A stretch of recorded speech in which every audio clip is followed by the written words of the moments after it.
So are Filipinos losing interest in foreigners in 2024? I would say that's yes and no.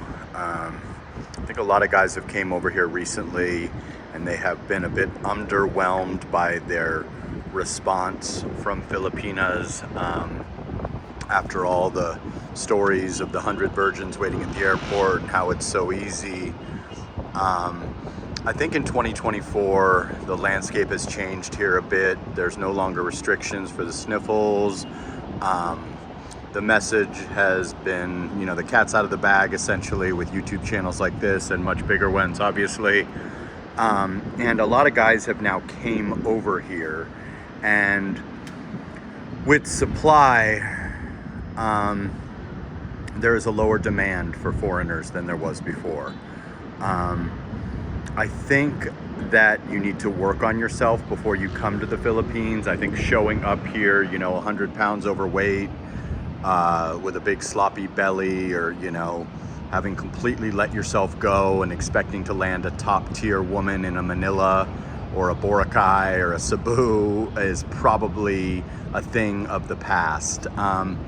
So I think they are losing interest in the bottom tier men. I think a lot of these Filipinos have found out a way to make money to where they no longer need a foreigner. So this is going to be more exclusive to high competition areas like Manila, Cebu, Boracay, Siargao, Bohol, many places that I either have residences in or have frequented. And I've noticed that I think a lot of the grandpas are no longer desired. And I think that the top tier women, like the West, want the top tier men. And before, there wasn't really a lot to choose from, or there wasn't many top tier men during the sniffles, or, long before, it was kind of older guys and military guys at best, or 2-week millionaires that can't really afford to live here, So I think that Filipinos have become more picky with the rise of social media, seeing their value, seeing how many likes they can get on TikTok and stuff. Even the poorest province girl has an Oppo phone secondhand or a tablet or something, and she's able to upload a video and check her value. Is she getting 100 likes, or is she getting 3 likes? Is she getting roasted in the comments, or is she getting marriage proposals? So even that, province girl that everyone preaches has a bit of an idea if she's a 5 or a 10 on the beauty scale. So I think that Filipinas are now rejecting, ghosting, flaking on the bottom tier men. I think that if you're a lame in a Western country, if you're a sloppy fat guy or an older guy or someone that's completely let themselves go, or you don't particularly have any game or any flirting skills or any type of, relationship or social skills, you will find yourself in a bad situation unless you go to the province and you want to simply be a leg up for a woman and her family in life. That is still very, very doable in places like Leyte and Negros and places like that. A woman will still gladly use your resources until they've dried up, or, they will, maybe for most, older guys, they will never drive up, because you are certainly wealthy when you arrive here. Even if you make $56,000 a year, you are top 1% in the Philippines as a whole. Now, there's a lot of wealth concentrated in BGC, Makati, et cetera, so maybe not there, but at the end of the day, the answer is that women are losing interest in the bottom tier men. If you're a bottom tier man, you are likely to get a bottom tier woman, even 8,000 miles from home, outside of financial exchanges. Financial exchanges are certainly still available to you. Even if you make, say, $3,000 a month, that's $36,000 a year. You're a bum in America, let's face it. But in the Philippines, you can still lift a woman and her whole family up if you live modestly and give the parents a nice allowance, and you buy a scooter or a car and you rent a nice place. You can still, lift a family up on 40 grand a year, or a couple $100 grand savings, or, certainly lift a woman up and maybe her parents or whatever. So that's the truth about genuine burning desire and sexual marketplace value. It's really time to step your game up. And the second that you decide to move to the Philippines, I suggest a diet. I suggest hitting the gym. I suggest quitting drugs or alcohol. I suggest anything to make you the absolute best version of yourself.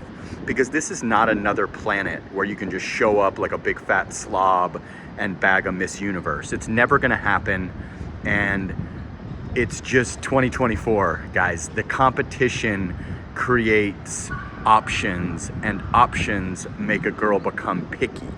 Now in 2022, when I arrived here, it was even much easier. I'm in a relationship of 6 months with an elite, beautiful Filipina, but I have a YouTube channel. I do consultations with guys that are already here. I get emails every day, I get comments, and I just see the landscape of who's with who.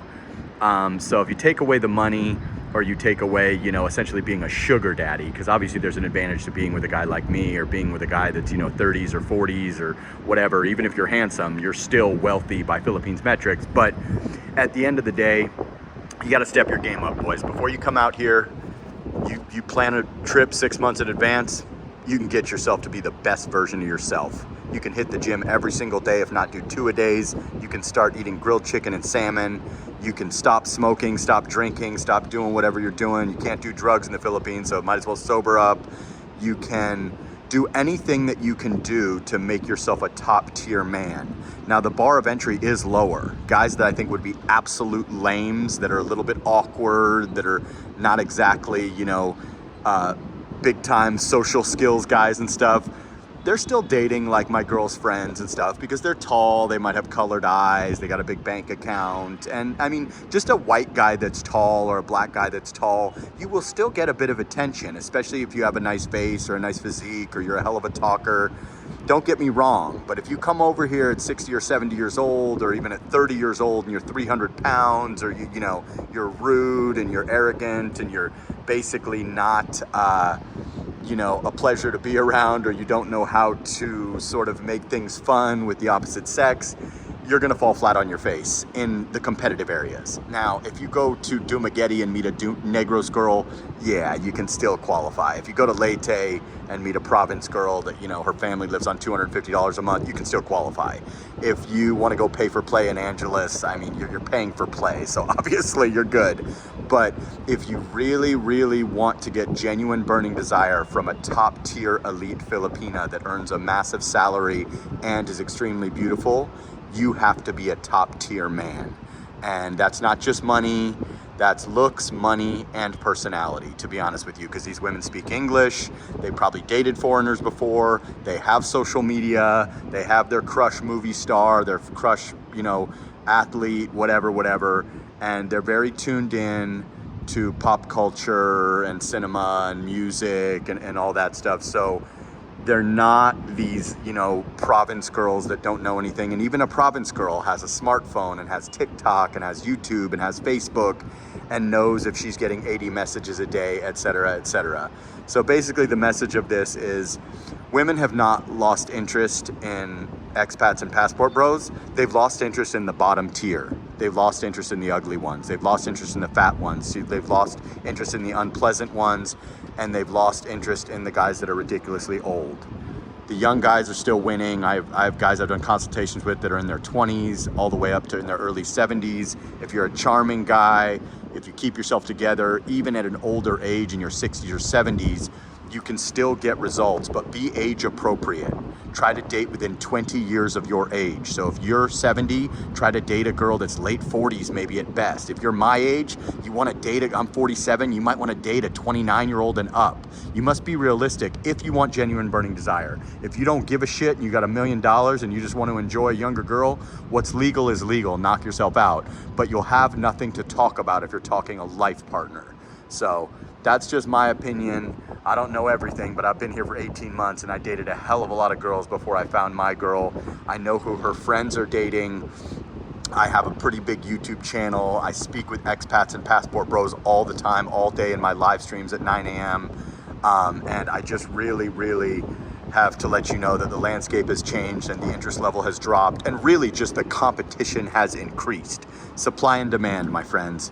The supply is bigger, the demand is lower, the women are pickier, especially the ones who can afford to be. This is not another planet, especially outside of the province. I recommend BGC as a soft landing pad for this place, but BGC can be a bit difficult. It took me a year to find a top tier girl in BGC. So like, comment, subscribe, share the video, and let me know what you think in the comment section. Have you experienced this? Do you think I'm wrong? Etc, etc. Sana all.